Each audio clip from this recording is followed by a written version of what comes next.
right, there may be some people who don't normally come to Conservation Commission meetings, so just a word about the process. When we begin a hearing,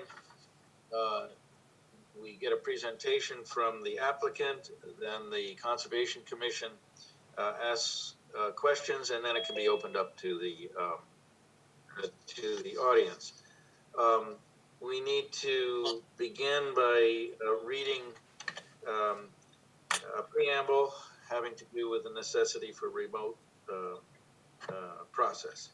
So we'll begin that. Pursuant to the Governor Baker's March 12, 2020 order superseding certain provisions of the open meeting law, general law, chapter 30A, paragraph 18, and the governor's March 15, 2020 order imposing strict limitation on the number of people who may gather in one place. This meeting of the Norton Conservation Commission will be conducted by a remote participation to the greatest extent possible. Specific information and the general guidelines for remote participation by members of the public and/or parties with a right to and or requirement to attend this meeting can be found at the end of this agenda. No in-person attendance of meetings of the public will be permitted, but every effort will be made to ensure that the public can adequately access the proceedings in real time via technological means. In the event that we are unable to do so, despite best efforts, we will post on the Norton Cable website an audio or video recording, transcript, or other comprehensive record of proceedings as soon as possible after the meeting. So we're going to begin by announcing the members of the commission who are participating remotely. First, we have Jennifer Carlino, our Conservation Director, myself, Julian Kadish, Jean Blood, Ron O'Reilly, Dan Pearson, and and we have Carrie Snyder. We also have our assistant, Melissa Quirk, who is participating.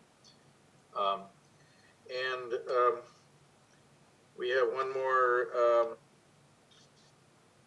required announcement, and some of it is repetitive. Pursuant to Governor Baker's March 12, 2020 order superseding certain provisions of the open meeting law and the governor's March 15th, 2020 order imposing strict limitations on the number of people that may gather in one place, this public hearing of the Norton Conservation Commission is being conducted by a remote participation. No in-person attendance of members of the public will be permitted, but the public can listen to or view this public hearing / meeting while the meeting is in progress by logging into the Zoom conference meeting listed at the end of this agenda. Members of the public attending this public hearing / meeting virtually will be allowed to make comments if they wish to do so during the portion of the hearing designated for public comment by raising their hand virtually or pressing *9 if participating by phone. And we'll remind you of how to ask a question during the ongoing meetings. But we can review that briefly. If you go to the bottom of your screen of your the Zoom panel, there is, if you open the participants list, you may press the raise hand button. Although I'm not seeing the raise hand button on mine.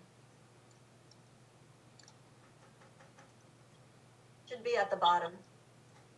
Yeah, I don't, for whatever, well, maybe because I'm not on full screen. But believe it or not, on mine, I don't see a raised hand. It's where it says more and the 3 dots. More and the 3 dots. The three dots? You might have to move the arrow on the pointer to make something appear. If you're on a Yeah. map, it's under reactions. Oh, there we go. Oh, well, this is a little different than it has been. I guess they've changed the format here. But yes, you'll have to press the reactions button, and then you have a raised hand option. Usually it's been right out front, but I guess they're changing things. All right, well, we'll review that again. So our first scheduled hearing is request for determination of applicability, determination 1107 for Lisa Foley, 20 Talbot Drive. The proposed project involves plans to remove one tree within the 200-foot riverfront area. So couple of items. There's a legal notice bill that has to be paid, and I guess, can that be paid remotely, or what? Is there a mechanism for that, or it just gets presented to the commission? It just gets mailed to us or dropped in the Dropbox at Town Hall. But Okay. I don't see Lisa on the call. Lisa, are you here? Or is there another representative? Although this is it sounds like this is a fairly discrete item. Is that, I mean, we can. It should be relatively quick. I can put the map on the screen. Just let me know if you see it. Don't see it quite yet. We see the list of maps, but not the map itself.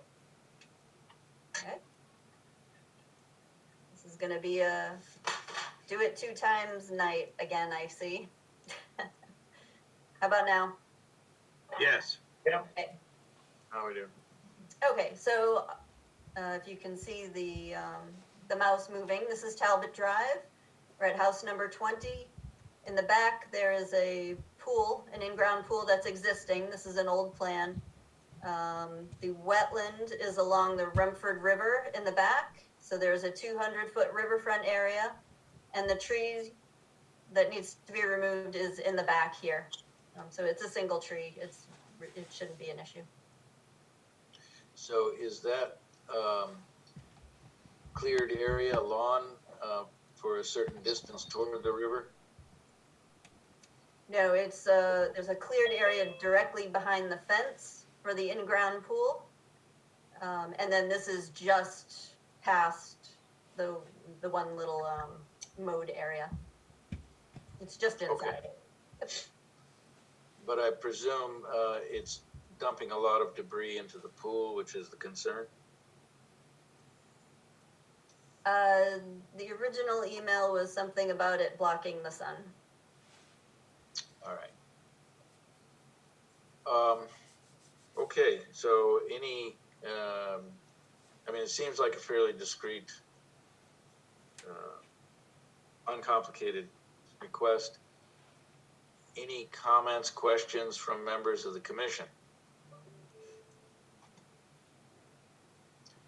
And I assume, Jennifer, you have no concerns No. about this? Nope. There's somebody connecting now. I don't know if that's the applicant, but at any rate, we can now open it up to any questions by members of the audience. And again, you have to press the reactions button, and then there's a raised hand option. You can click, and it should appear on my list of participants.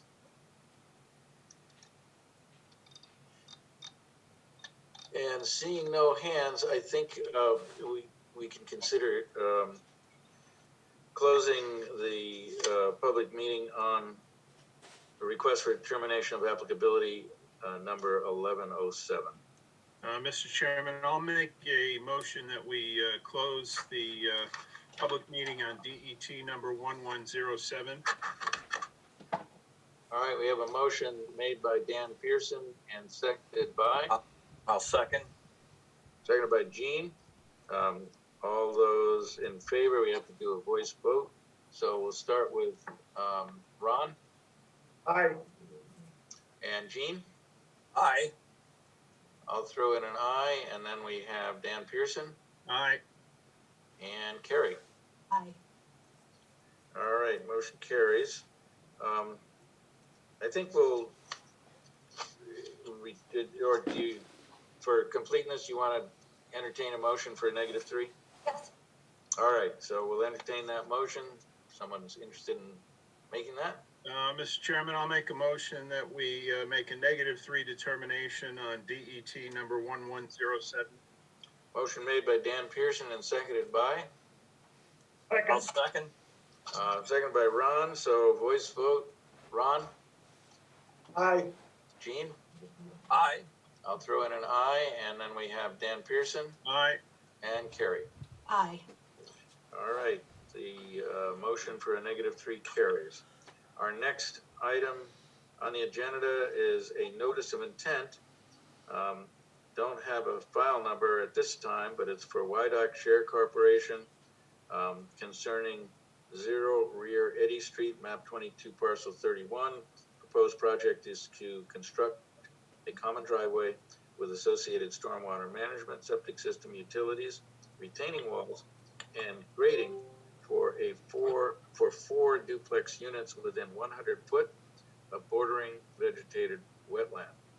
And we need to just get a little feedback on the legal notice, bill payment, and the green cards need to be sent in for whoever is We the, did get a file number on that. It's 250-1070 we got today. And we did also okay. legal notice payment today. Thanks, All Melissa. right. So is there a representative of the applicant? Yes, good evening. This is Tim McGuire from Goddard Consulting. Can you hear me? Yes. Yes, hi, We good can evening. hear you well. Yeah, for the record, again, my name is Tim McGuire. I'm a wetland scientist from Goddard Consulting.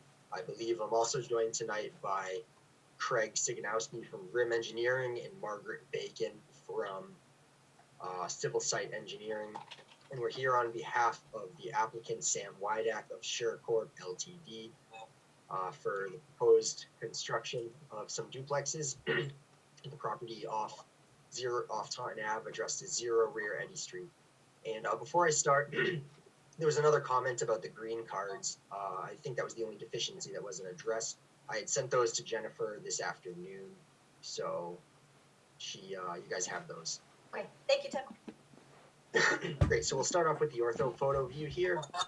As you can see, this is the property overall. It's a very large property at 48 acres. And we're happy to say that the applicant is only proposing to alter a fairly small portion of this property, about, Jennifer's kind of outlining it there, that little upland area there. So it's going to be 4 duplexes with a shared common driveway leading to Taunton Ave there to the right. So if you want to bring up the colored in plans, please, Jennifer. Yep. It'll take a minute. For some reason, it makes me open them, then close them because you can't see them, and then open them again. Unless if you can see them now, Not yet. Just Okay. we're gonna have to open them all twice.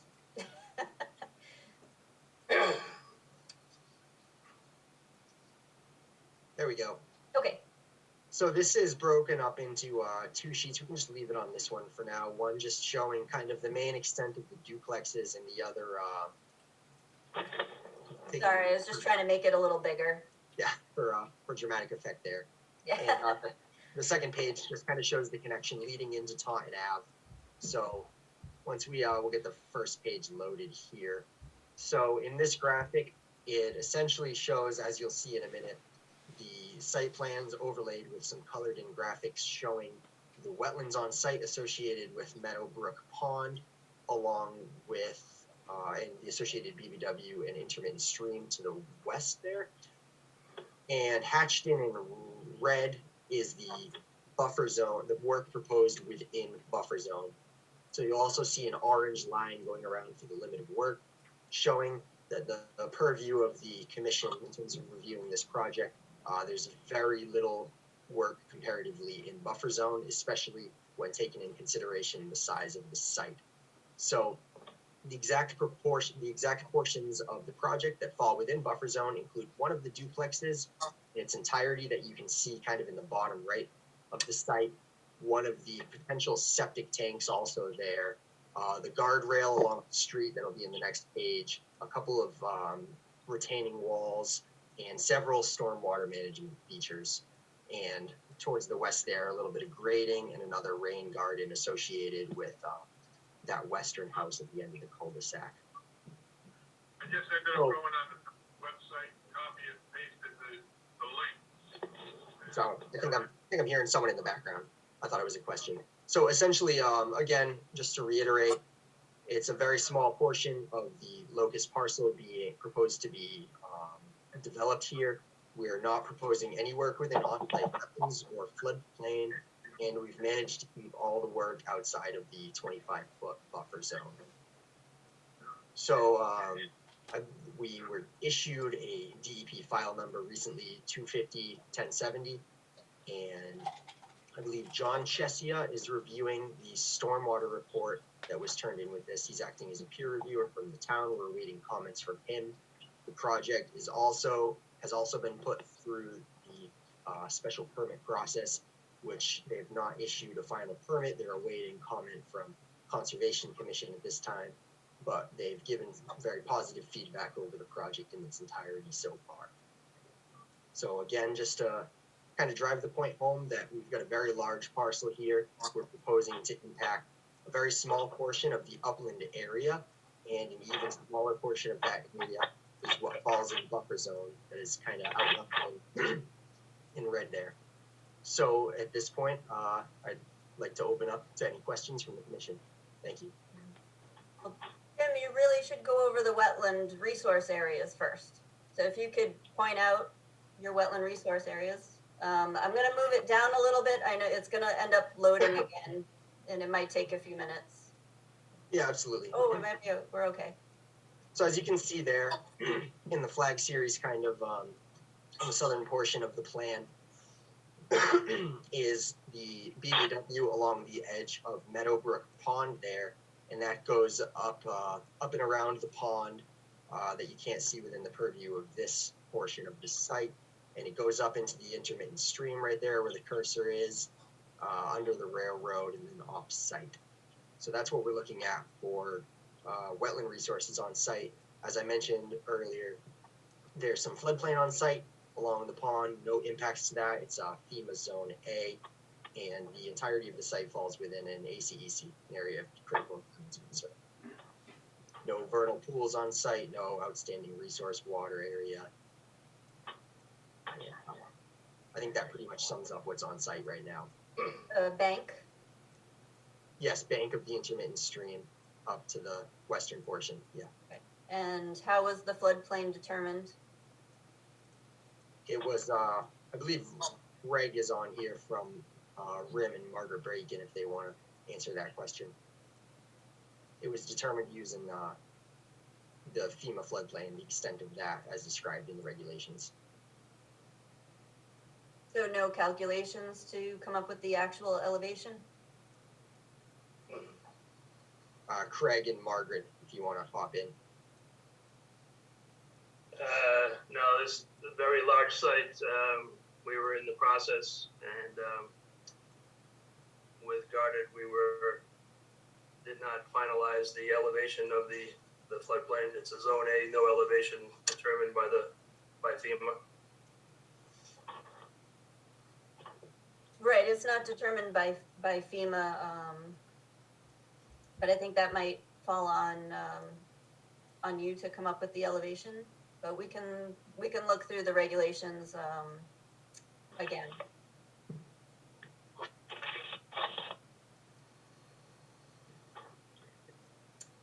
Tim, I'm going to go to the next page so you can show what happens when you come off of Route Sure. 140. Yep, so here's our frontage for where the site's going to get access. As you can see, the shared common driveway, it kind of loops down and around the pond again, still keeping everything out of the 25-foot buffer zone. And you can see the guardrails here and a couple of the retaining walls and the infiltration basin right to the north of the driveway. So this is the access to the site, and you can see more of the pond.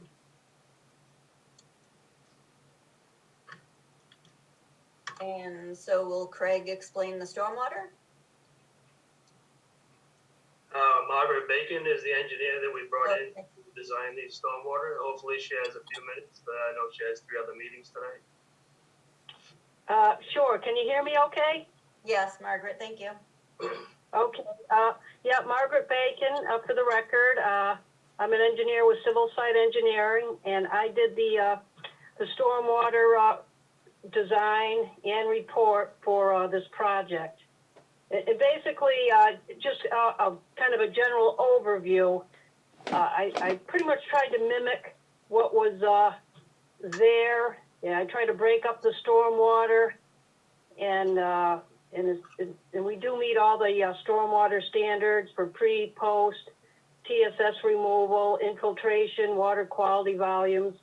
And I'm sure your consultant will come back with any comments or concerns, but we haven't heard anything back from them as of yet. Okay. I don't know if you want me to get into specifics regarding the stormwater, but basically it's, you know, I implemented various types of above ground stormwater controls to meet all the stormwater standards, and we have done that for this project. Okay, so we're at the entrance road on Route 140. Yep. Does any stormwater from 140 come onto the site? I calculated a little, not that much, and then I have it treated. I have it going into a stone swale that then goes into a water quality basin and a water quality swale. So I do account for any stormwater from that section.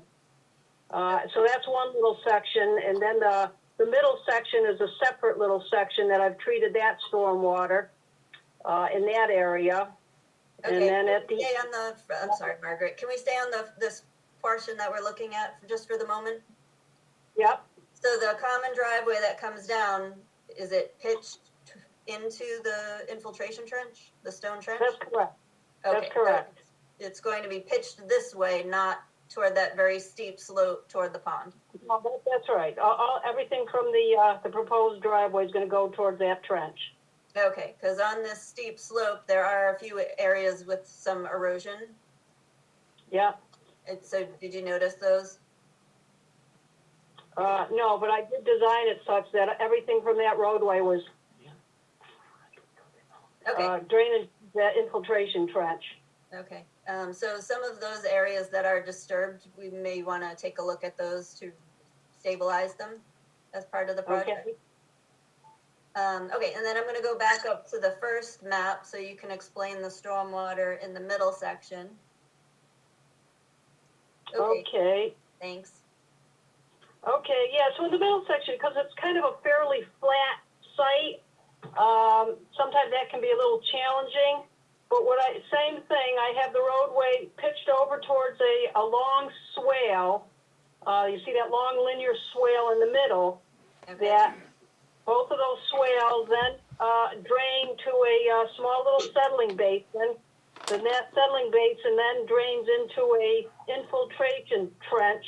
Okay. And then that infiltration trench then through an outlet structure goes underneath the roadway and into another water quality basin on the other side. Okay.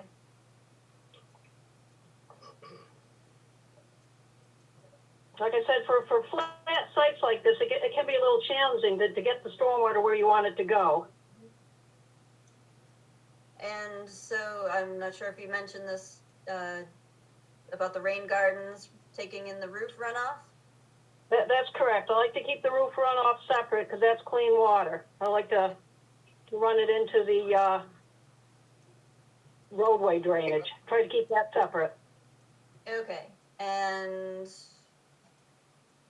each duplex or each unit has their own drinking water well, or they're sharing it? There'll be separate wells. Separate wells. Separate wells, separate septic. The rain gardens will need to be sized properly for each unit depending on what eventually gets built. Okay, and do you show how electric is coming down the road into the houses? Or any other utilities? There won't be any other utility, the electric will be brought in, and that needs to be shown on the plan. We were at the planning board meeting, we were waiting for comments from conservation before we made changes, but there will be telephone poles brought down along the far side, the northerly side near the railroad, off the common driveway, and then run to the houses, obviously.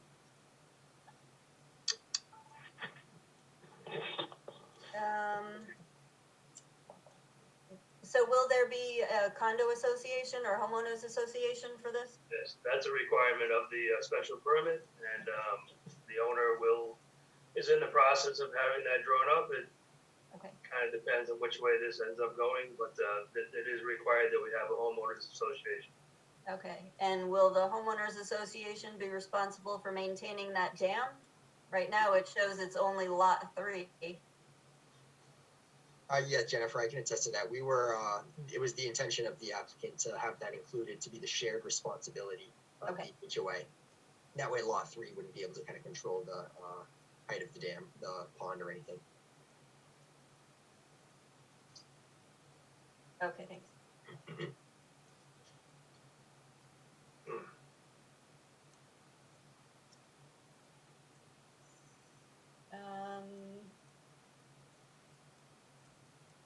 And did you do an operation and maintenance plan and the draft stormwater pollution prevention control?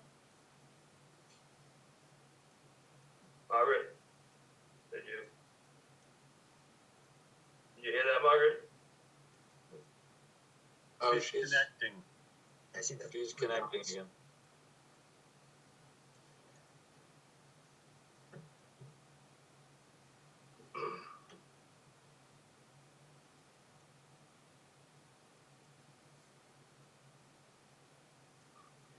So while that's happening, I'll just ask, what is the activity on that railroad bed? Is it a commuter rail or freight only or a mix, and is there I mean, it's not a wetlands issue, but is there a barrier to prevent people from walking out there? I believe it's a combination of the two. It's an active railroad. I don't know the exact purpose, but it does get used. We are leaving a 30-foot no-touch buffer between the limit of the NBTA's property and our, the closest point would be the drainage on the northerly side of our driveway. We required to have a 20-foot buffer. We left a 30-foot. The only reason we were going to go larger, but drainage needed to be in the area. And I believe there's a fence along the existing MBTA property line. And I'm assuming there's a culvert over here? Correct. Well, it comes out of the railroad. Or under the railroad, I should say.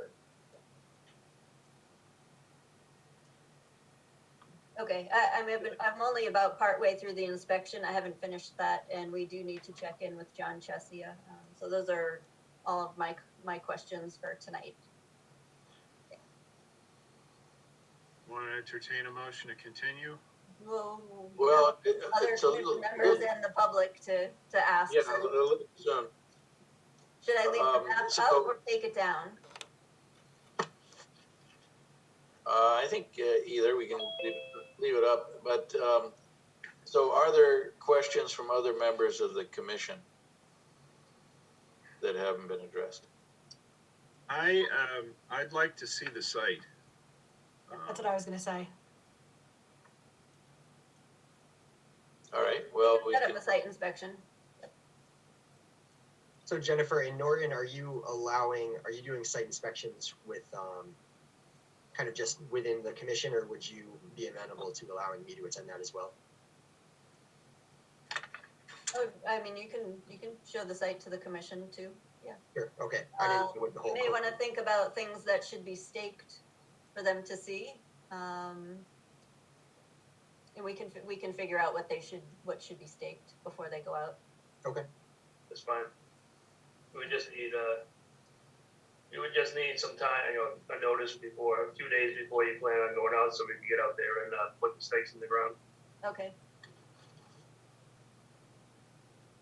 I think if there are no further commission questions, we can go to the participants list and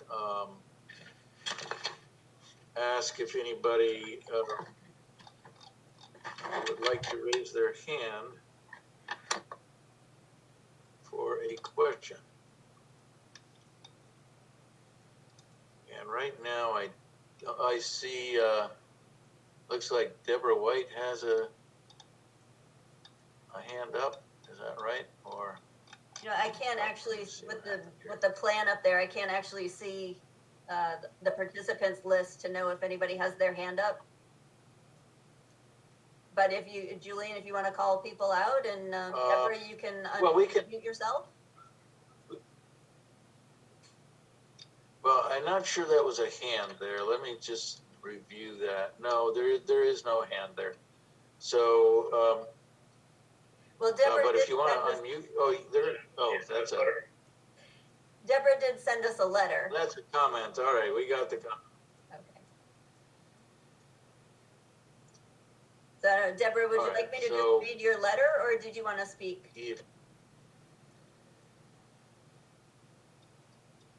I would like to speak. Okay, great. All right, I lost the map, but all along, I'm right across the pond. For 4 generations of the White family have lived on the other side of Meadowbrook. This is the saddest day of my life to see that this is happening. Aside from that, for so many reasons with the wildlife, feed, all of it. What is the buffer zone from the highest point of water on Meadowbrook where the proposed duplexes are going? How big of a buffer zone is that from the land edge up to the lots? What are we talking?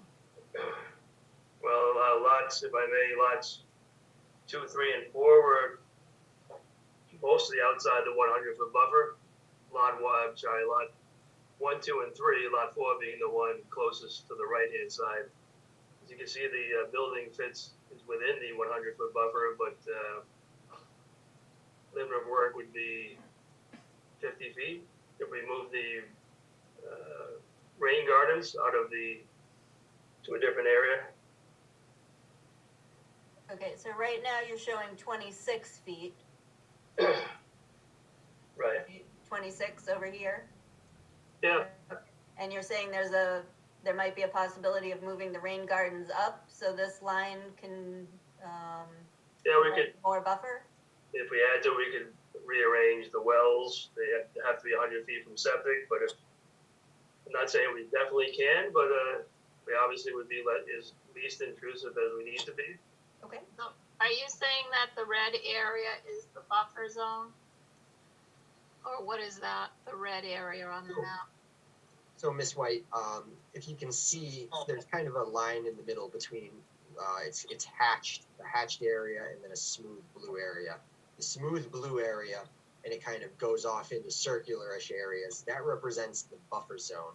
What is red is the area that is past the limit of work in buffer zone. So essentially that is the only areas within buffer zone to wetlands and kind of under the purview of the commission are those areas in red, because that is what we are impacting within buffer zone. Everything else that's white is just upland area outside of the buffer zone. So that can all be clear cut, in other words? That's work can be done there outside of the without the approval of the commission. The reason that we're here tonight is because we're essentially proposing work within that 100 feet, if that makes sense. And the What town, about- in the town of Norton, it generally has a 25-foot no disturb policy, and we're happy to say that we've kept the whole entire work outside of that 25 feet. Wow. 25 feet. Are you serious? It's sickening to me. I'm sorry. Yeah, I don't know if anybody's asked this yet, but it seems that there's a significant space in the northwest, if I have my directions correct here, that isn't doing much of anything. Is it possible to reposition, excuse me, some of the pink area to the that's in the buffer zone to the northwest, or whatever the upper left corner is there? Yes, exactly. So a lot of that work within that if is what you're referring to the pink hatched area to the west. It's where the pointer just was. Jen had it right there, right around there.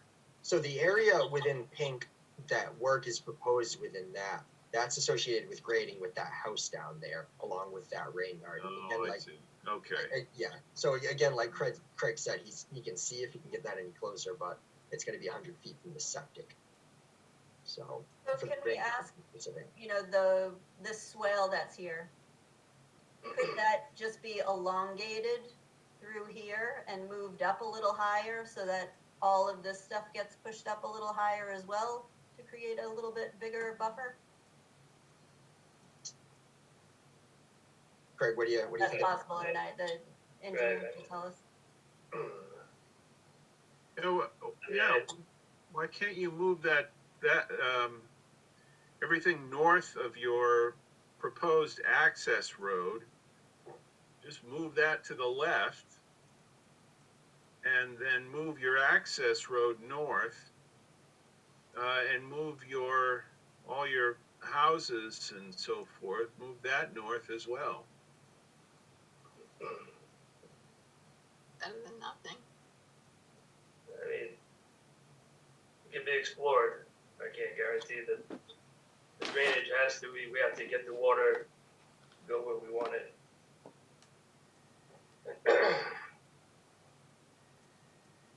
The usable area in each lot is being used for the house. Obviously, the house, they want to have a view of the pond. That's the whole idea of waterfront property. How about when it dries up every summer? It's not a pleasant view. That pond completely dries up if there's not a lot of rain. There's a little bit of water down near the dam. That's it. Ever since the White Axe built off of South Worcester Street, actually, that has happened. Jennifer, if you wouldn't mind, could you bring the ortho up again that we had, just for context?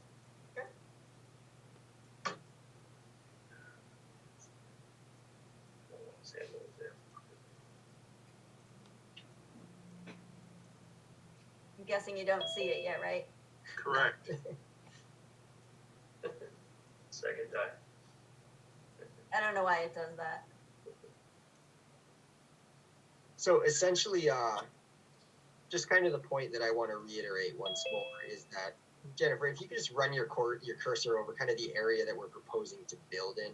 Yeah. And you can see that that's, you know, the applicant really does have in mind preserving as much green space as possible on this property, and it's going to result in acres and acres of the entire 48-acre site being preserved as wetlands and green space. It's really only this, just to kind of put it in perspective, with parcels like this, they're often, you know, developers trying to develop a whole ton of them, but you know, we're very, very fortunate in this case to have so many wetlands and different portions of the stream and pond preserved here to only alter this small upland area on site with just the 4 houses here. Which is a duplex, Correct. which multiplies the number of people and cars. Could we just see the key to the this map at the top? Might be nice for the townspeople, the audience as well. Thank you. Craig, you mentioned that people would want a view of the pond. You would need to show the proposed clearing or vista pruning that might be proposed to do that with your application, or Tim, whoever.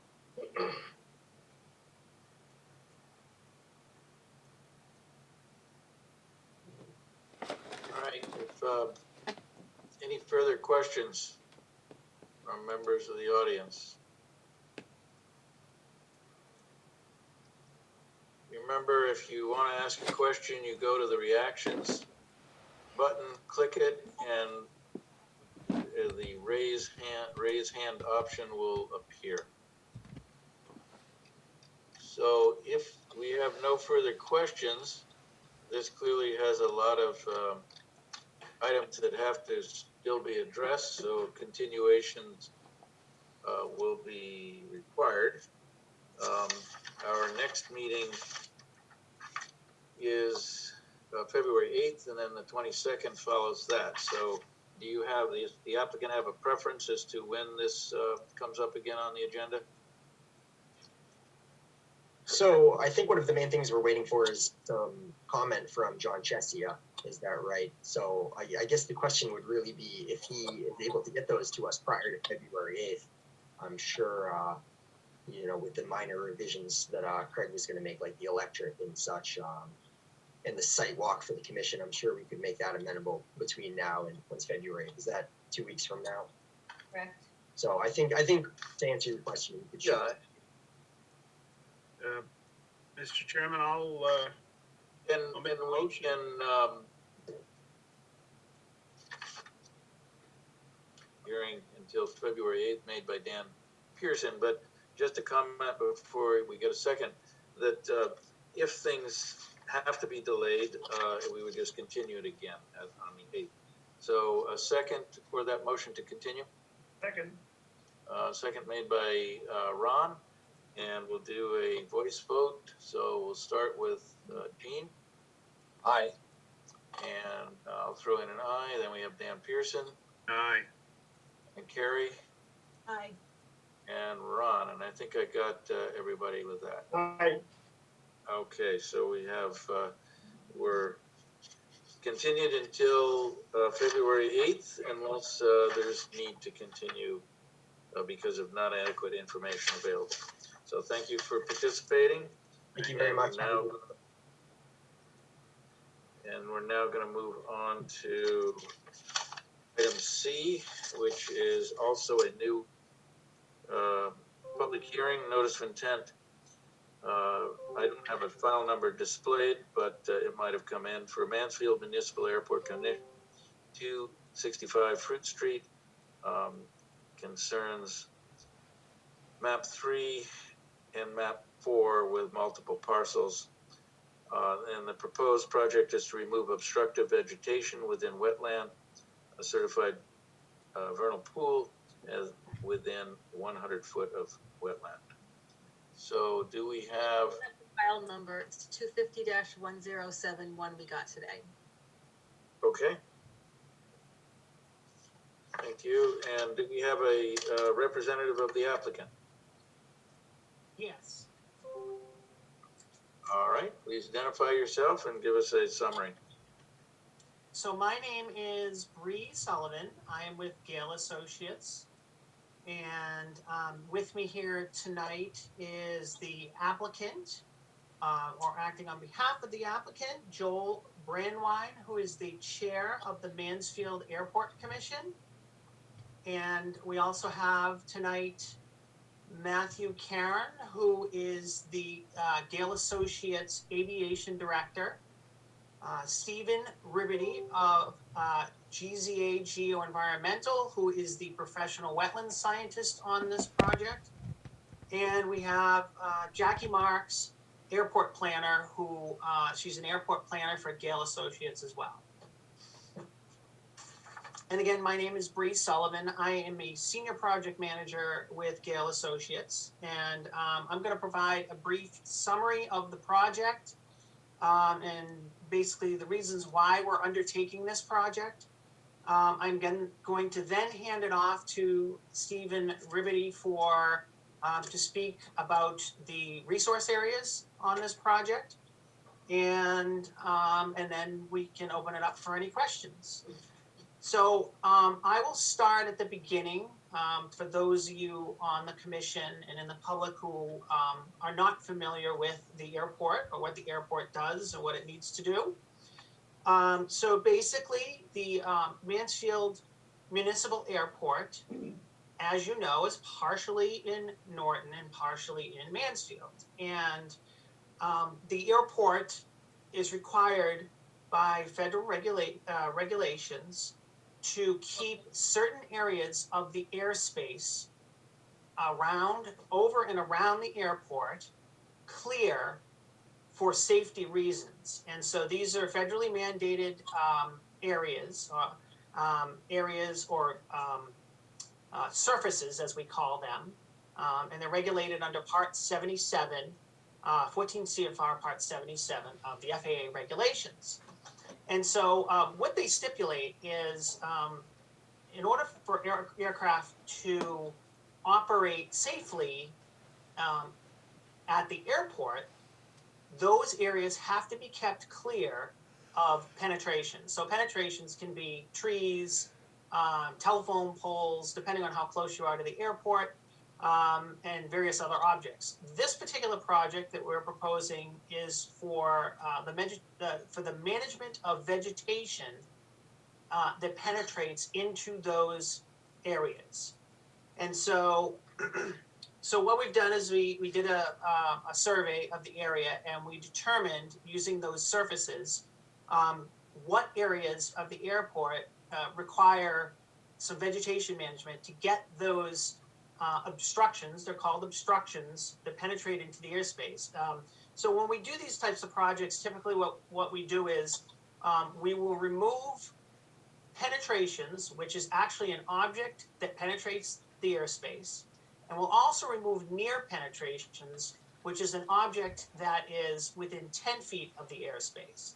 And the reason why we do that is so obviously vegetation grows, and we don't want to have to come back right after we do this to do it again, because the vegetation is growing into the space. So we do the near penetrations and the penetrations when we do a vegetation removal project.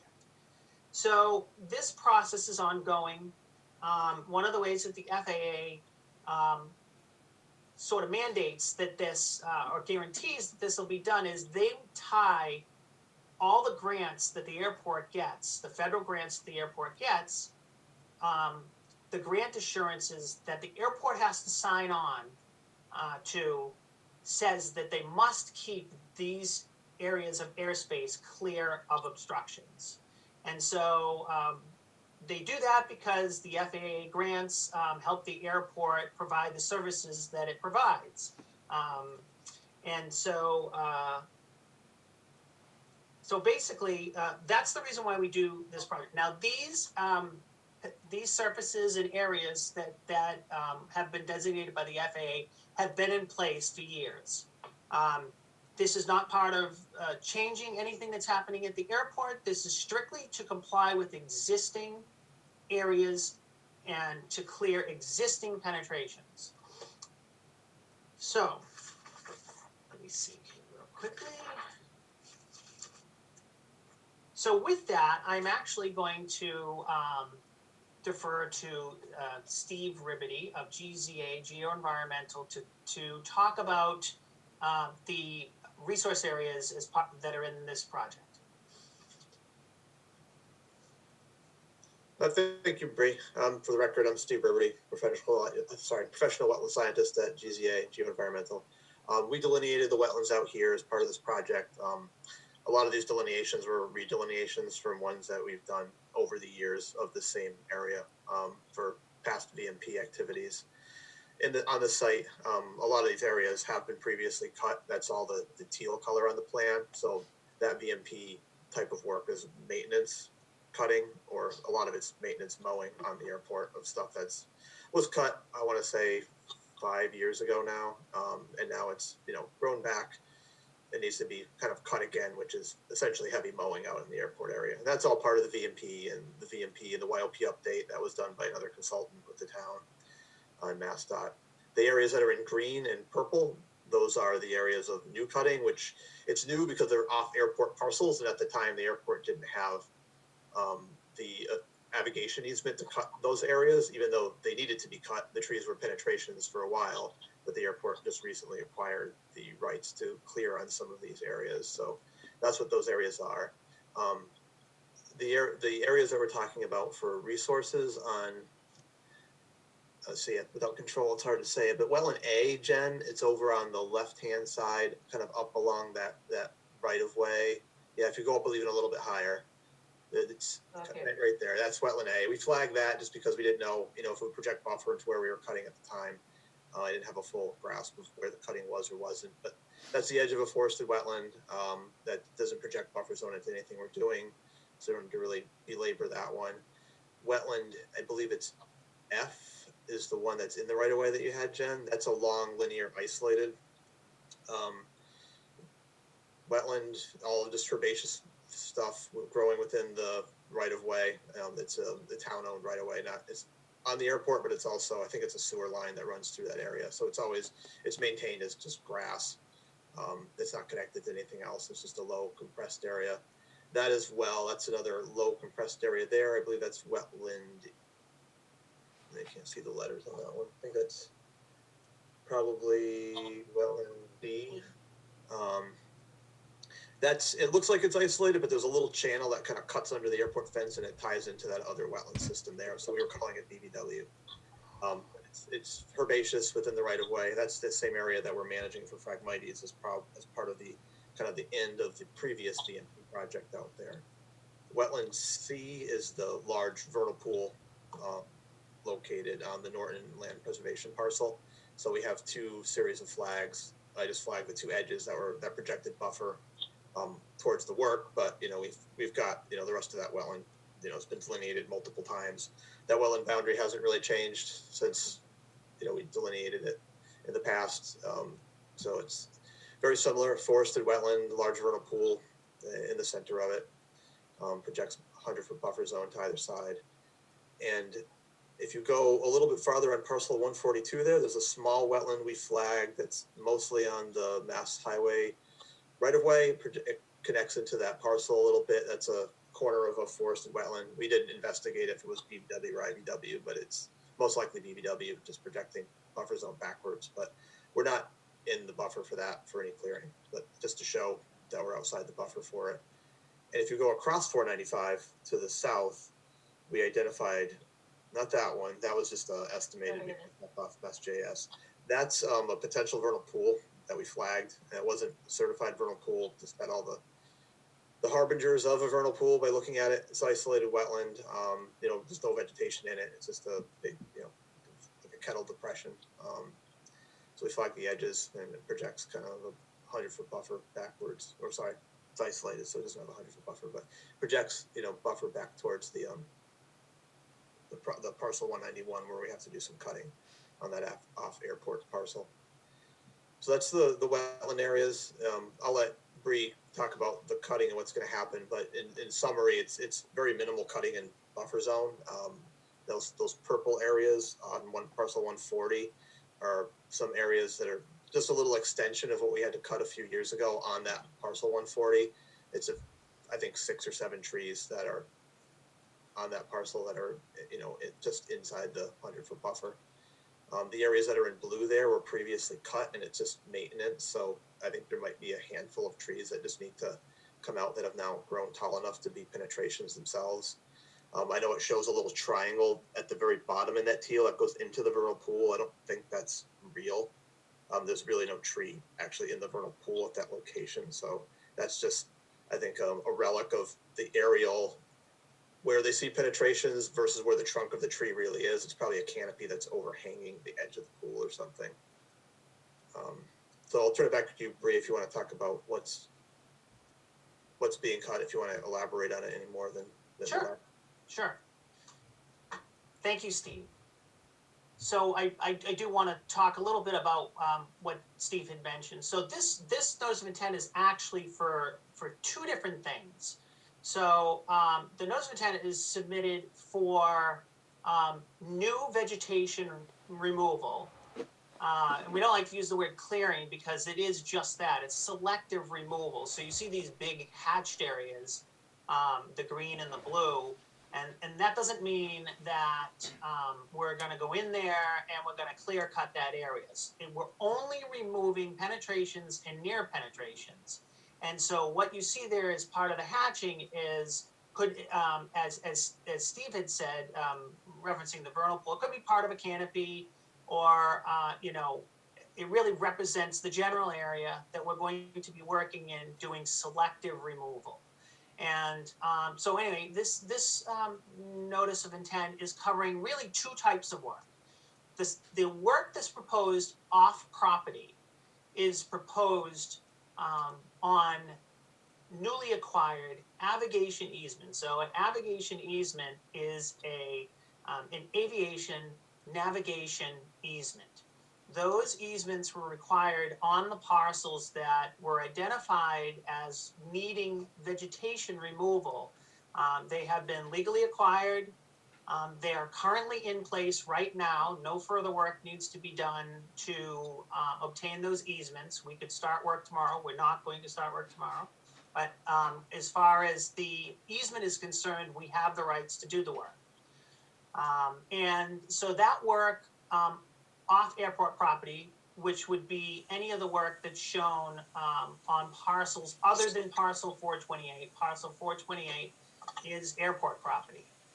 And the other part of the notice of intent is to cover the maintenance work that's going to be done on parcel 428. So we call it maintenance work because it's being performed under the YOP, was the yearly operational plan update that was recently submitted to the commission in the last month. And so that plan, the reason why we're permitting that plan is because that plan was not prepared by us. That is prepared by the Mass DOT Aeronautics Commission through their consultant, which doesn't happen to be Gale in this instance.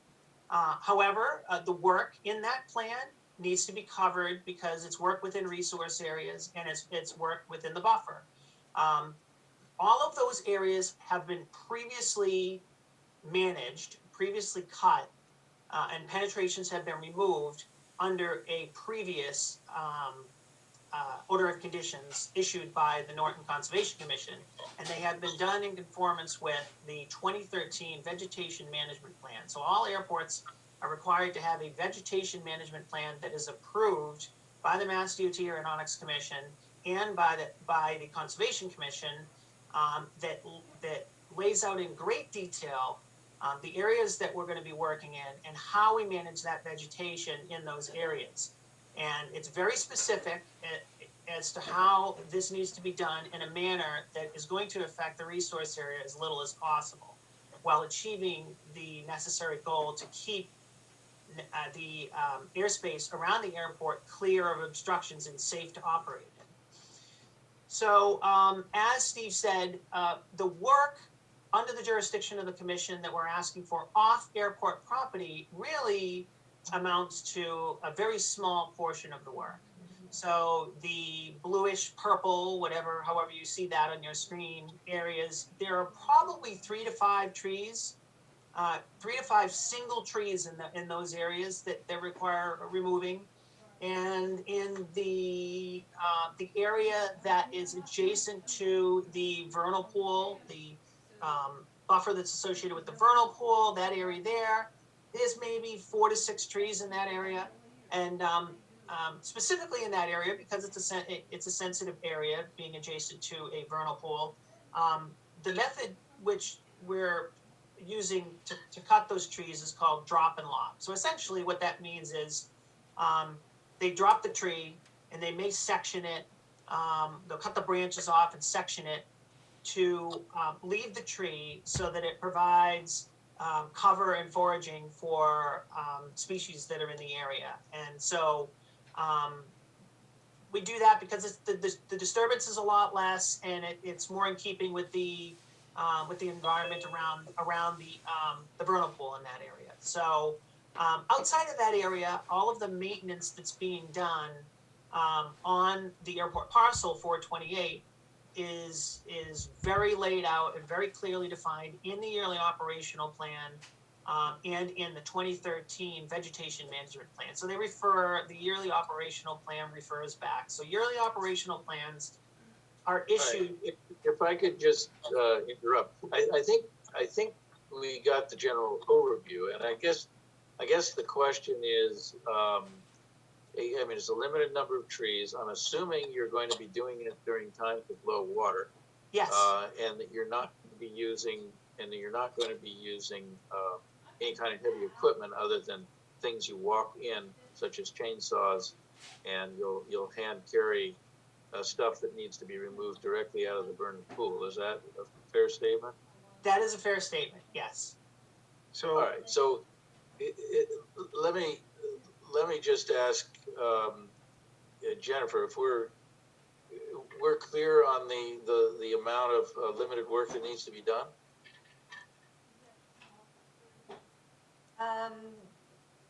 More or less, yes. I mean, I do have some questions. Well, all right, because I think we understand the process, and I think more if there are specific details with regard to some of those vernal pool areas, which are obviously the most sensitive, that maybe we can move on to those. Is that acceptable? I do want to just mention that unlike normal orders of conditions that are normally 3 years, we are requesting specifically a 5-year term, which is consistent with the yearly operational plan time period. So they will line up. And that's really the only other difference that would be with this notice of intent versus a typical notice of intent. So, and I think we can address that. I think the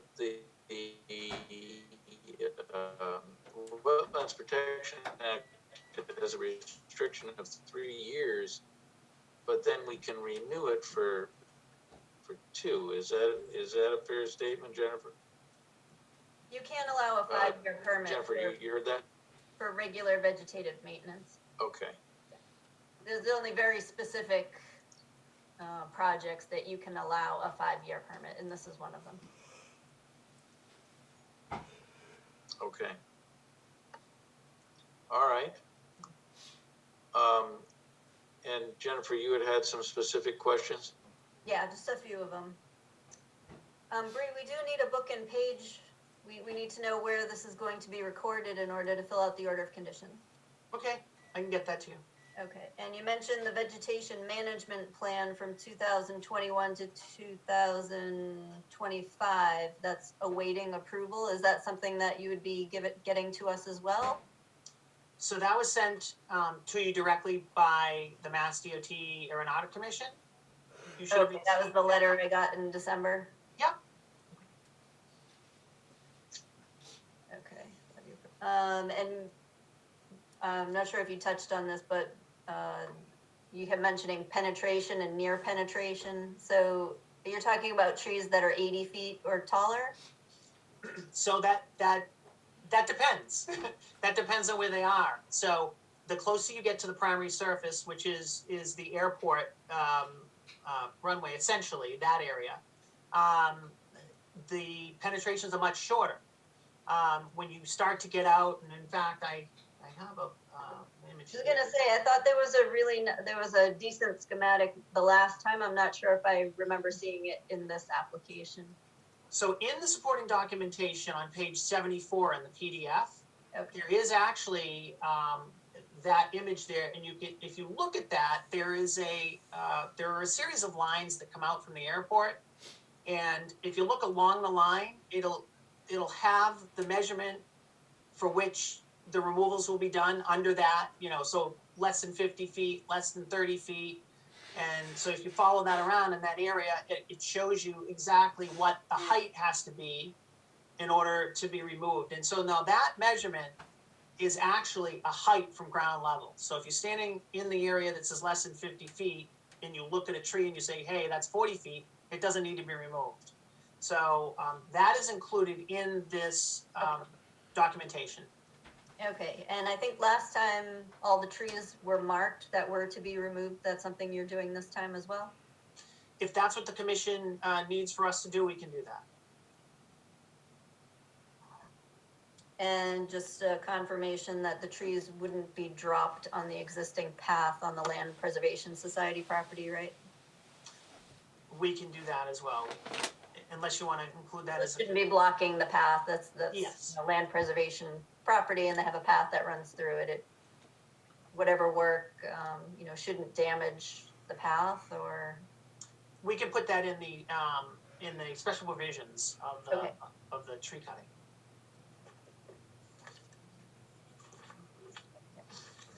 I mean, those were the questions I had for now. Okay. Thank you. All right, any additional questions from members of the commission? And then looks like there's a question with a participant that we'll be able to get to.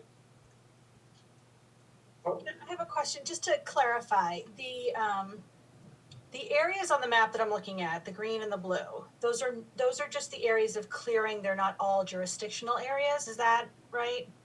That is correct. Do we have a map that highlights just the jurisdictional areas? It's on this map, it's the purple. So all that green, the green is outside the buffer and the purple is the area that's in the buffer. All right, it's just hard to see, but you were also pointing to the blue in 420, on parcel 428, that maybe there was a tree or so right near the number 140 that extended over the vernal pool? Yeah, right in that area. Yes. Yeah, that'll be the maintenance cutting, but yeah, there's I think what you say, Bree, there's like 3 or 4 trees in that whole, like kind of that arm that kind of reaches around there that are probably penetrations now that need to be cut. That's correct. And I think what happened is they were left over from. They were, yeah, I heard cutting that from discussion. 141. A lot of times when they do this cutting, they shoot the airspace after, and then sometimes there's a tree behind another tree, and you didn't realize, oh, that one needed to come out too. So I think there were some leftover ones from the last round of cutting. Okay, so are we, in this application, are we not concerned with that? I guess I'm just trying to fit, so the purple is jurisdictional, but this is not, even though it's next to a vernal pool? It is. The blue, It's still jurisdictional, it's just under. Okay, that's what I'm just trying to clarify as I'm looking at this map. So the green is outside, but the blue and the purple? I thought you just said the purple was jurisdictional. For off airport, I meant. I thought that's what you were asking. Okay, I just want to get my head around this. There are some areas of the light blue that aren't jurisdictional, if you can see where it projects outside of the buffer zone, but near the vernal pool, that whole area is jurisdictional. Yeah, it's just hard, it's hard for me to read this map. Yeah, I'm squinting myself, so. And this is to comply with existing regulations. These aren't new regulations, and it's not new use of the airport. That is correct. So yeah, these are existing surfaces and their penetrations in these existing surfaces. No change has been made to the surfaces in the recent past. Okay, thank you. All right, so unless there are additional questions from members of the commission, we have a hand raised with Galaxy Tab A. I'm not sure what that refers to, but you may want to unmute yourself, or maybe Jennifer, you can unmute that participant. I have to take the map off to do that, but yeah. Okay. Where is that participant? Oh, there are a couple of participants, but so we can go with Galaxy Tab A. All right. There you go. Hi, my name is Fred Briggs. I live at parcel 142. So first of all, that is being challenged in court. So although they have access easement right now, that may change. As far as the trees on 140 in purple, those are currently not marked. Are those going to be marked for a site survey before those trees are taken? That sounds like something we would require in the order of conditions. Okay. And the trees in the green areas, no trees are marked whatsoever. They haven't been, prior to the easement taking by the airport for the green areas, Gale Associates basically refused to provide information of which trees were marked to be taken prior to the taking. So if there is a height drawing of the penetration that the trees need to be at and which trees exceed that, why isn't that being provided to the residents of the town?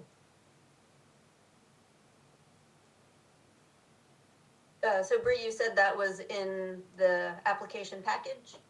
So that is correct. So,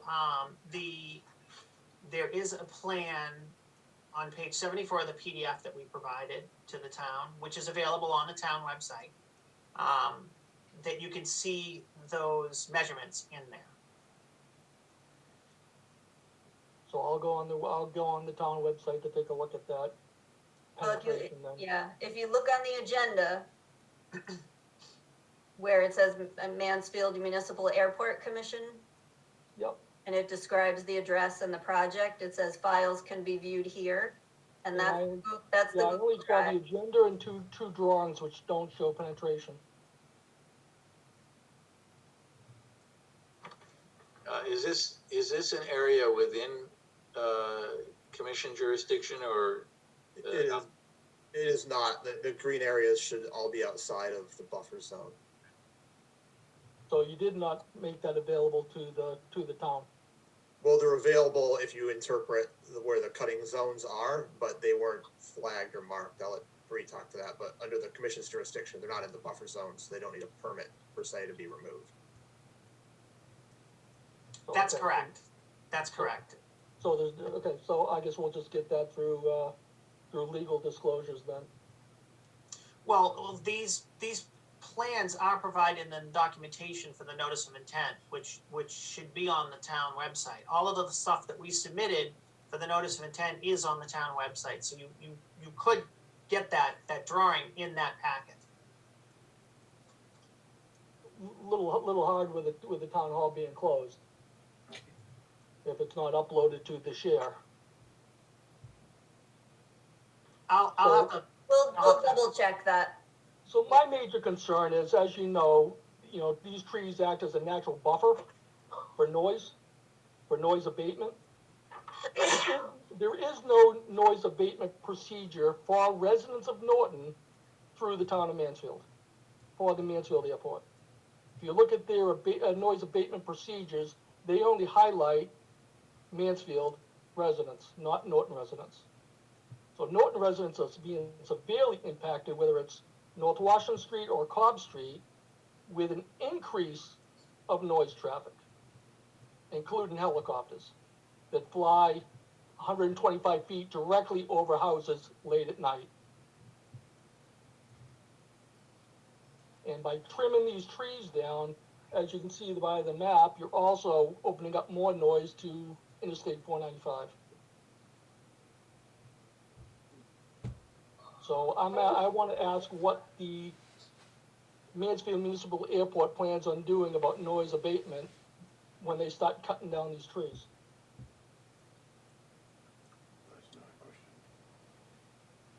Well, I think that's outside of what we can do under our purview.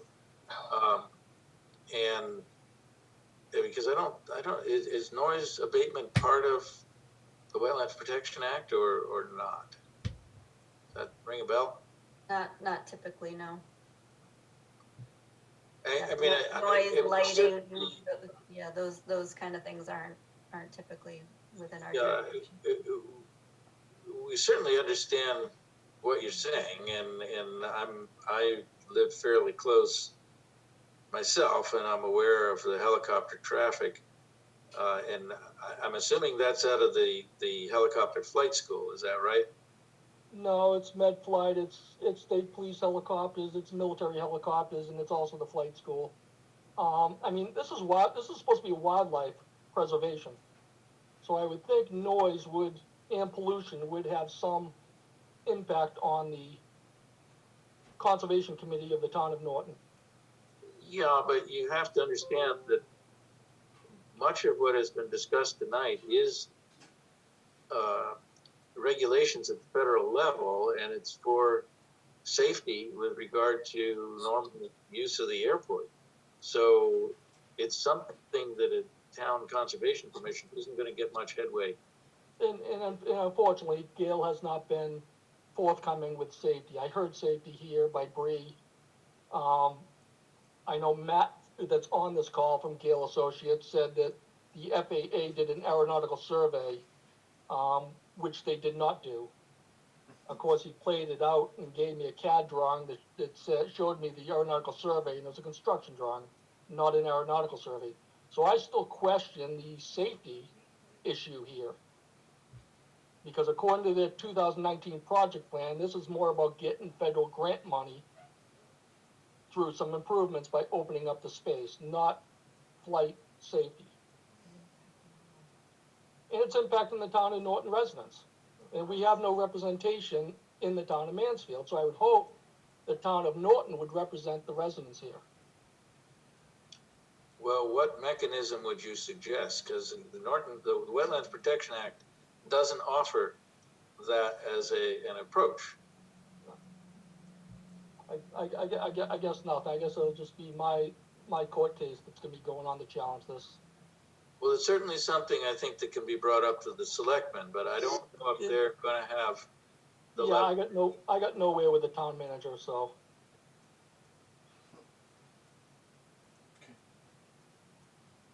I mean, perhaps the airport commission would be able to address that before the next meeting. If they have any comments on that, that would be helpful. I would hope so, because this does impact the wildlife that's around this property. Along with the town residents. So,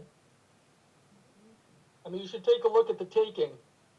So basically, they are releasing themselves of liability for pollution, fuel particles, and noise.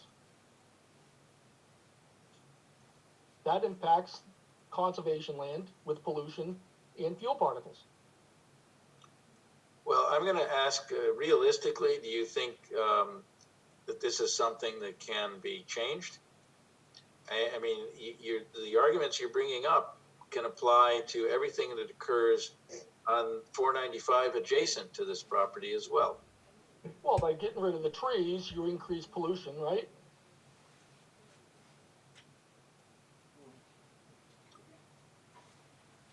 Well, I'm going to say, realistically, I understand what Gale Associates has not been forthcoming in sharing information of what their intent is. They have not, and I have continued to ask questions and ask for information. They found out the easiest way around my questions and provided me information. All right. It's the vote on a taking by the town of Mansfield without me being present. And I'm trying to make Norton Conservation aware of this. Right. You have done that now. And really, the Conservation Committee should ask more questions and get more detail. So there's an individual, Matt Karen, who had your hand up. I think you're part of this application process. Is that correct? And that's correct. Yes, sir, Mr. Chairman. Thank you. I just wanted to go on record and just state that the FAA did in fact pay for an aeronautical study back in 2018.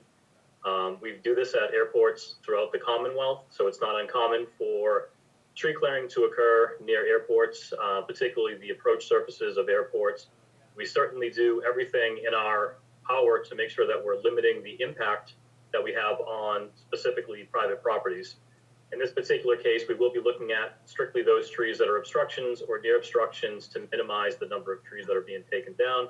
But there is, in fact, a survey that was done back in 2018, funded by the FAA.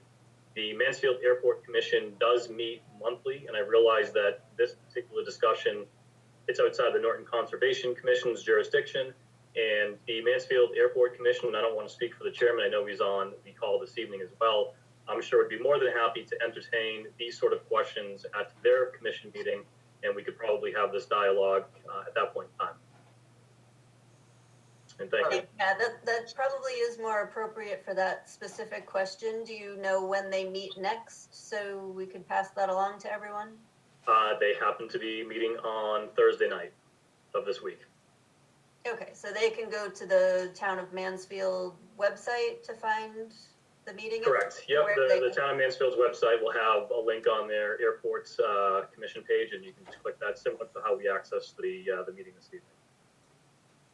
All right, so there are three other people with hands up. I think, I can't remember whether it was Julie Warren who had her hand up first, but why don't you go ahead with your question? I didn't catch the name of the previous caller, but that's exactly why I'm on the line and my neighbor Karen is on the line, is because of the noise. So I understand this is out of the scope of the Conservation Commission, but if you're gonna send us this incredibly vague letter in the mail, asking us if we're gonna get on this Zoom meeting and talk about whether or not it's appropriate to clear land, our answer is it's not. The noise from the airport in the last 10 years has gone up substantially. And Karen, who sold that little triangular piece of land so that trees could be cleared, investigated this whole subject back in, Karen, I don't know if it was 2013 or maybe a little bit more recently, and pretty much the answer from Gale Associates back to us was, well, maybe you shouldn't have bought a house near an airport. So I would ask the Conservation Commission not to make any determination tonight until the residents of the town you represent can come to a decent agreement with the airport. They're a terrible neighbor. The noise is loud. It shakes our homes in the middle of the night. And now we're talking about taking out more trees to take away that buffer. I'm sorry. I know that I see just as many reasons for wetlands and wildlife and noise pollution to say no as to say yes. So in this case, I'll stand by Mr. Galaxy Phone, and my husband Adam is on the line, and my neighbor Karen, and just state the case that I don't think that this is appropriate. And I would love to be invited to the Mansfield meeting to have at the airport, to have some representation from the people that this affects. It doesn't affect Mansfield residents. The flight path comes from Norton. So I'm sorry, but I don't see a reason to say yes to this. I'm sorry. All right, but you have to understand that our jurisdiction does not extend over all of these areas where there is a request to remove trees. We are only within, our jurisdiction extends only within those buffer zones where there is some tree removal proposed. I think you may be talking about tree removal outside of those buffer zones. I believe that what we're here is to address an exception process, right? This is conservation land and it's here for a reason. So this is an exception process. And so we can either grant the exception or not grant the exception. That's what we're up against, right? This is conservation land, wetlands. We have laws in place. So as far as I'm concerned, I think that more research needs to be done.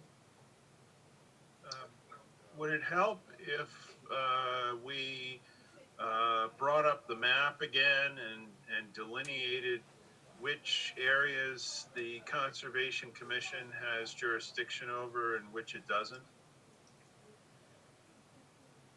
We can do that. Too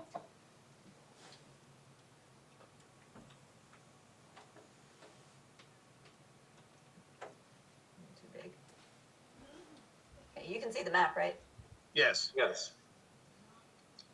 Okay, and so I'll just talk for Steve here for a moment. So this is the wetland boundary at the vernal pool. 100 feet from there extends out this far. And so this line here is the 100-foot buffer zone, right? So we can see this carrying all the way around here. So anything inside this area is within wetland jurisdiction. Okay, this area out here, this is not within conservation jurisdiction. So if there are trees cleared in this area, or the mowing that happens over here, in here, that is not within conservation jurisdiction. So if they propose to remove the trees there, then that's the appropriate place for you to have that discussion is with the Mansfield Airport Commission. The trees that are within this area, this is wetland jurisdiction for the Conservation Commission. That's the area that we can look at. which is not in nothing. No, nothing. All right, maybe we can move on. The other people have hands up. I think we have Adam Warren. Hey guys, can you? Yeah. Hey, can everyone hear me? Yeah. Yeah. So again, thanks to the gentleman that was very detailed earlier. Appreciate your engagement there, and of course my wife's comments. A couple things I just wanted to add on here is obviously I'm fully supportive of everything the two residents have said, but again, you know, even if we can eventually get down to a road where trees are cut down, this flopping and saying things are good for the environment and leaving it that way is a fancy talk for, I don't want to pay for anything more than I have to. Nobody would leave long stumps in their yard. They would remove the tree, remove the stump, and replant something nice in there to help with the buffer of the sound. So if we ever got to a place like that with the Mansfield Airport Conservation, they should expect more than they've outlined so far to support the natural wildlife with new trees, the sound barriers, and things of that nature. Right now, it's crazy what's going on here. The sound gets louder every year. And as far as the walking path that somebody agreed to just take the cut down logs, I would also say you have to remove the stumps and plant new vegetation there. I'm not sure why we would agree to something like that. You could see over by earlier where they cut down all the trees over by the actual airport on, I think it's Fruit Street. It looks like a war zone over there with all the stumps out there. People walk in there. It needs to be something better proposed than what's today by simply cutting down trees and leaving the rotting stumps there for people to see. But I am, again, not supportive of anything that goes on here. I would ask Mansfield to pause on any decisions they have within their rights. Appreciate not all of this maybe within their rights, but I'd ask Mansfield to pause approving anything today to allow the residents of Norton who do not have representation other than this gentleman in court for us to sort of get in front of this committee. I just have to comment on those things within jurisdiction of the Conservation Commission. We can't really direct them to remove stumps from a vernal pool or other wetland area. That is very disruptive to the things that are important within a wetland. And I'm presuming people will not be walking in a vernal pool because it's wet. So we wouldn't be asking them to stump an area, or it's even more disruptive to have them drag logs out of those areas rather than allow them to rot in that location. Not all of it's vernal wetland, so we can, Agreed. Recognize that. In general, most of it's not. Most of it's not, in fact. Those things may be outside of our jurisdiction, but if it comes down to being on the ground and labeling the specific areas that need to be dealt with, and I'm assuming the Airport Commission is going to be as conservative as they can be. It's not enough. Because it's not enough. Well, all right, I understand. So, can I ask this question? So, why are the residents being the ones made to sacrifice? I mean, why can't the runway be shifted further down into Mansfield and cut off earlier into Norton? Why aren't we thinking about things like this? I appreciate that's more of a cost to Mansfield Airport, but these are the things that would prevent from having to destroy natural wildlife. Use the existing land that you have and move into Mansfield, or change the flight paths. Do something else that doesn't necessarily disrupt Norton sound barriers and vegetation and all of that. All right. Well, I think that would be an excellent question. Mr. Chairman, may I make a suggestion? Well, let me just finish this thought, Dan. I think that's an excellent question for the Airport Commission to address, because there's a possibility that could be done. But Dan, go ahead.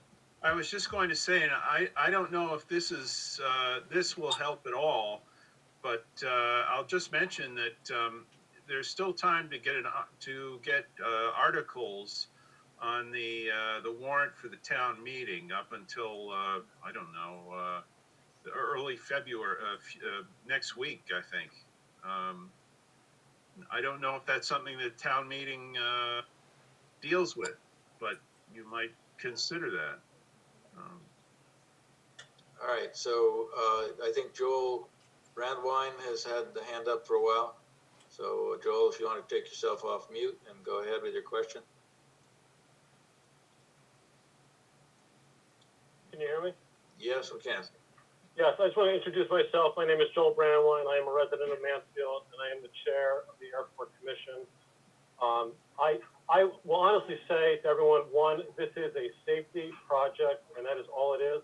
We are not trying to grab federal dollars to do anything else. In fact, that's not how it works. We're not allowed to.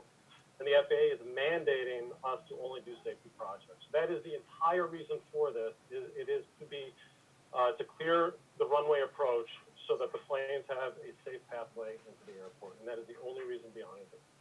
You all bring up great questions. We have a monthly meeting.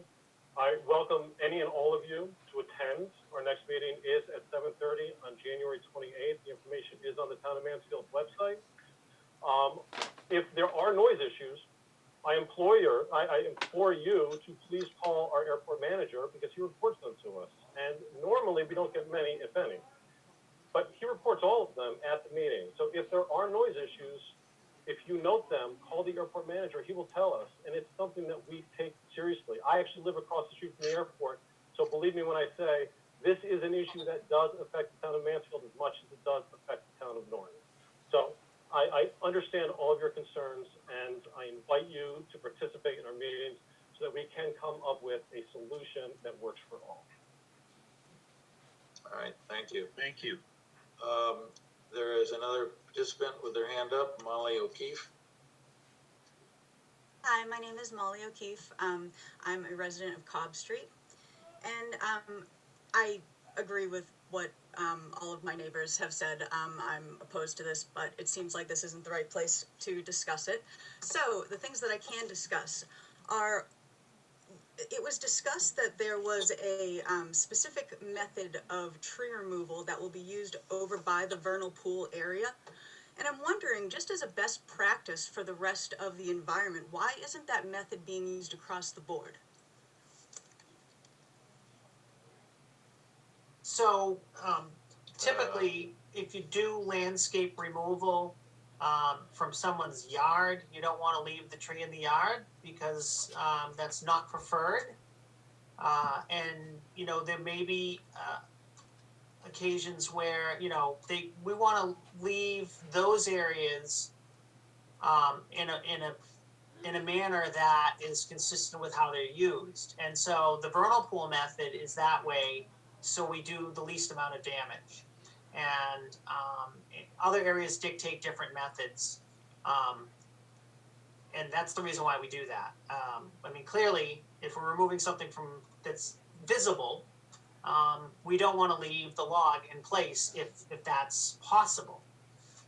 And so that's the reason why there are different methods. The other reason why there's different methods is because of the different height zones that are required to clear. You may not have to remove a tree in its entirety. Tree topping is a method. It's not a preferred method because it's not the healthiest thing for the tree, but it has been done at other airports. I don't know off the top of my head whether it's been done at Mansfield, but that's the reason why there are different methods for how we do things. It's all about disruption in the resource and the buffer areas. Right. It just seems prudent that, you know, if possible, in areas that aren't people's backyards, it should be done because it's the least destructive to the natural, you know, environment. So I just want to say I think that should be the case. And then also, who monitors the compliance? Who makes sure everybody's following the rules? Or do we take your word for it? So with respect to following the permit, when you file a notice of intent and the commission issues an order of conditions, the order of conditions is exactly that.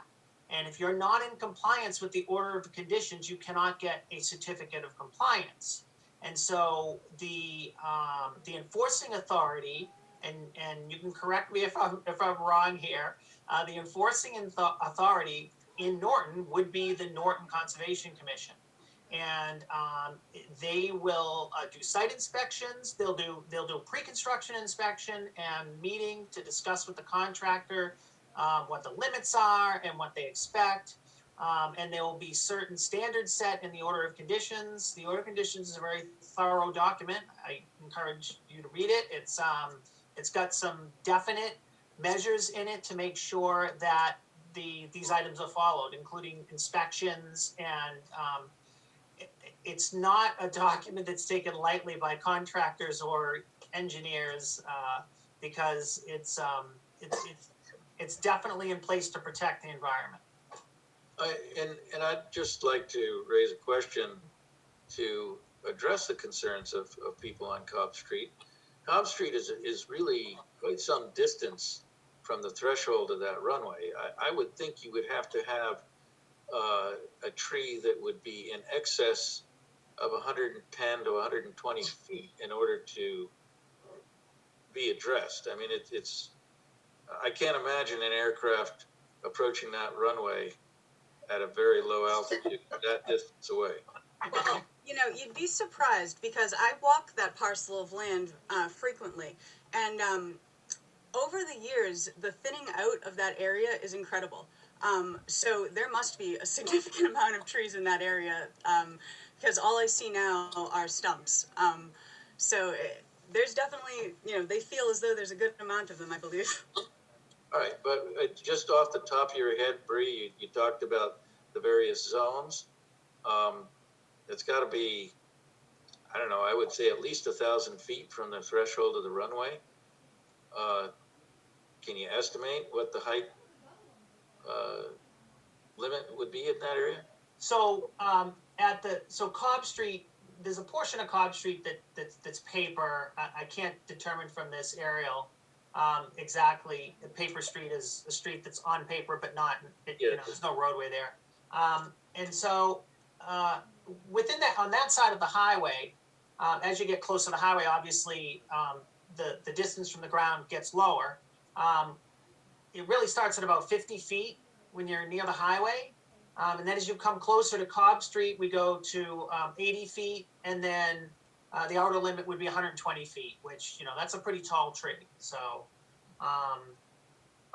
so there are some pretty low bands in there. If you go walking through trails in the woods, you could easily get into that 50-foot zone. So typical, pine tree is 100 feet tall. So if you had a pine tree, a full-size pine tree, let's say a white pine, in the 120-foot zone, it would have to be removed. So, or could potentially be removed. So, it's, there's a corner of it there that where, 50 feet is, and that's not very tall. When I was younger, I used to walk through those woods and you couldn't see the highway. You could see maybe a little glint of a car. Now I can see across the highway. So it's a major, major difference.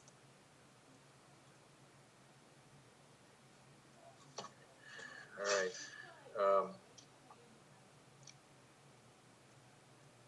So I do have to finish the site inspection. Okay. And we did need a little bit of information, the book and page information anyway. So we are looking at a continuance. And that'll also give people time to go to the Mansfield Airport Commission meeting, and hopefully that'll answer some of their questions as well, ones that we can't get to. All right. So next meeting is the 8th of February. We can consider a motion. Mr. Chairman, I'll make a motion to continue file 250, and I'm sorry I missed the I think it's 1071. 1071 to the February 8th meeting of the Conservation Commission. All right. Motion made by Dan Pearson, seconded by Second. Ron O'Reilly. So voice vote. Dan, how do you vote? Yes. Aye. Ron? Aye. Gene? Aye. And we have Carrie out there somewhere. Yeah, there you go, Carrie. And I'll throw in an aye. So thank you all for participating tonight. We're going to be moving on to our next item. Thank you for your time. All right, so, item D, notice of intent file number 250-1057. Resido Brothers, 253 Mansfield Avenue, and I see a note, they are requesting a continuance because, yes, there's still, consultations going on. Correct. We are waiting for the peer review on the stormwater. They've requested a continuance to February 22nd. Mr. Chairman, I'll make a motion to continue file 250-1057 to February 22nd, 22, the February 22nd meeting.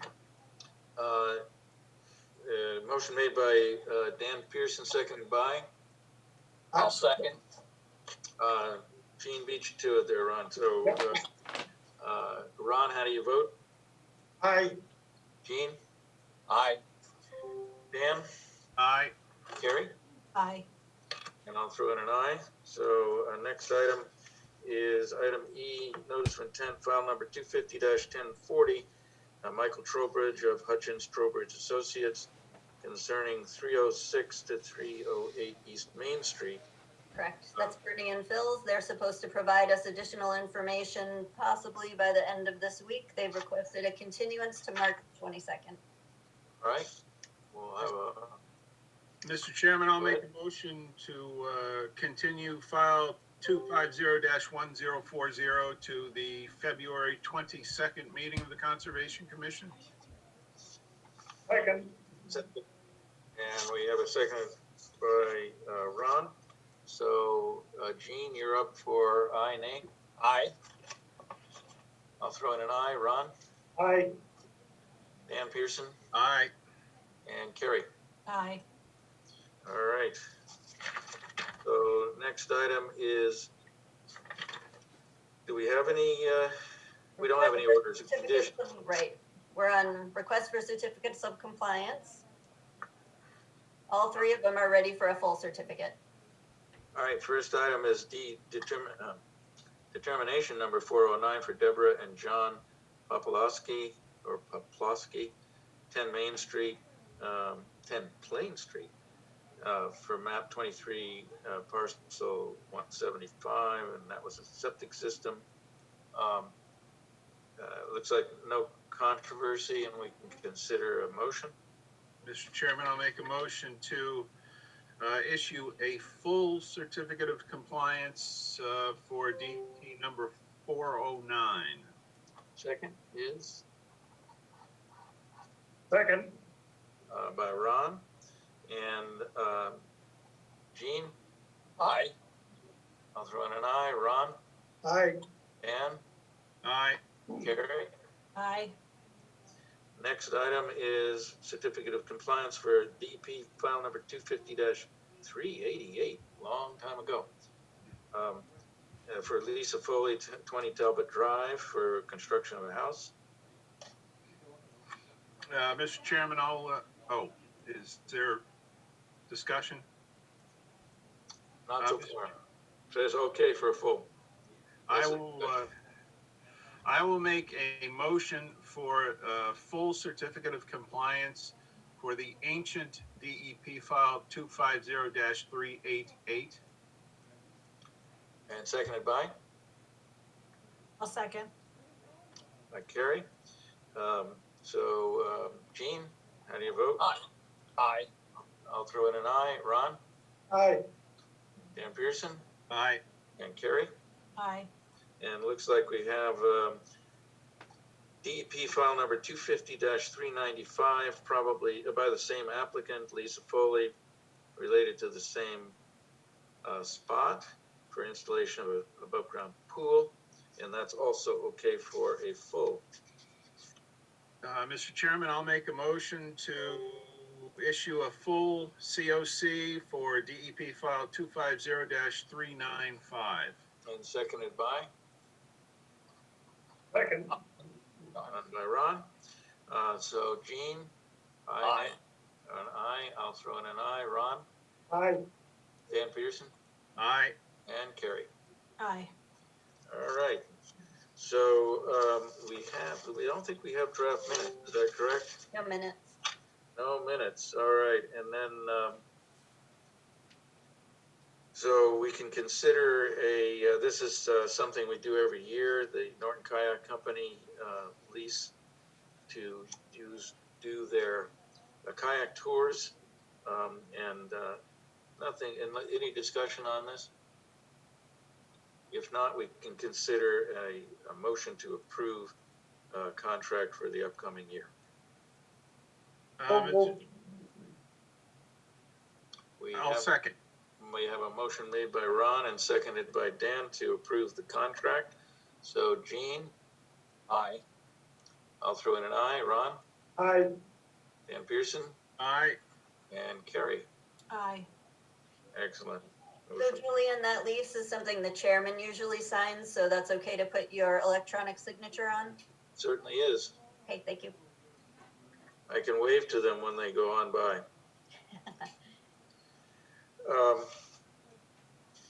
So old business rear, okay. Eddy Street, we may want to set up a site inspection for that. I know a few of you were interested that I can send out an email just to see what time or what date people are available, unless you want to do that now, but we also have an executive session, so we may want to just do that by email.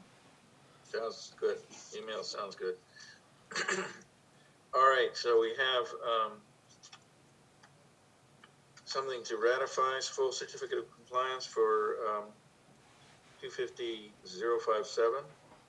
Correct. At the last meeting, we had to bring it up as an item that we couldn't advertise within 48 hours because of a closing. So we did put it on the agenda and it was ready to go. You did issue the full certificate, but we do need to ratify that vote at a public hearing, just so everybody knows it was done.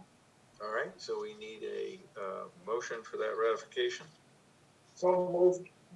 We have a motion by Ron and a second. I'll second. By Gene. Gene, how do you vote? Aye. I'll throw in an aye. Ron? Aye. Dan Pearson? Aye. And Carrie? Aye. All right. And we are now up to unless there are other items. Okay, so we are now up to the executive session. And we will be leaving the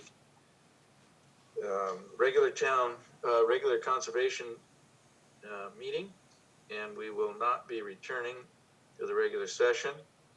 And in order to leave, we will be doing a roll call vote to enter into executive session.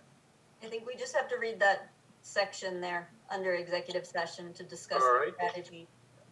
So in the executive session, we will be discussing the strategy with respect to Island Brook, East Main Street request for an adjudicatory hearing related to a superseding order issued by the Department of Environmental Protection, DEP file number 250-983, pursuant to General Laws, Chapter 30A, Paragraph 20A3.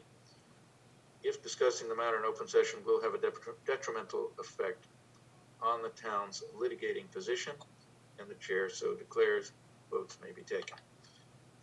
So we can now vote, I think, to enter executive session. So I'll make a motion to enter executive session. all right, we have a motion made by Ron and seconded by Gene. So Gene, how do you vote? Aye. I'll throw in an aye. Ron? Aye.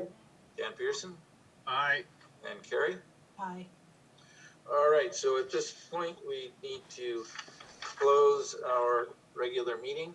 Mr. Chairman, I'll make a motion to close our regular meeting before we go into executive session. Motion made by Dan, Second. seconded by Ron. Gene? Aye. I'll throw in an aye. Ron? Aye. Dan Pearson? Aye. And Carrie. Aye. All right, so I'll be leaving and rejoining you at the other website. Thank you.